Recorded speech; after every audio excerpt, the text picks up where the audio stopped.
The psalmist David said in Psalm 119, verse 11, with this we conclude, I have hidden your word in my heart that I might not sin against you. I'll give you a key understanding here. The Spirit can only work with what's in you. Okay? If you don't put the word in you, then you're limiting what the Spirit can do in you and through you.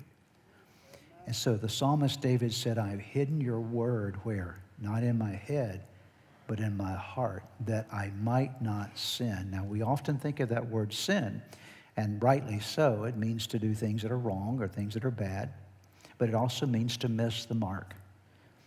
And part of the reason at times that we're missing the mark with God is because we haven't hidden his word in our heart enough so that we have the right direction for our life, and instead we go off on our own and we miss the mark that God has in store for us.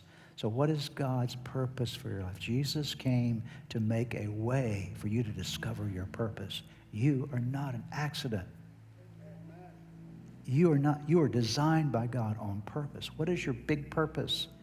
Every day when your feet hit the floor, my purpose for the day and yours as well as believers in Christ is to become more like Jesus today. That's my goal every day. How can I become more like Jesus today?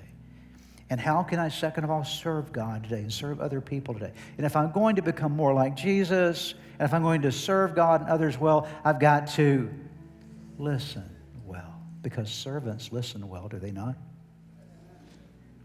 If we're going to become more like Jesus, we need to hear his voice changing us and challenging us in our lives.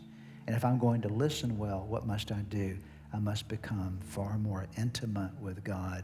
And the more intimate I am with him, the more my heart synchronizes with him.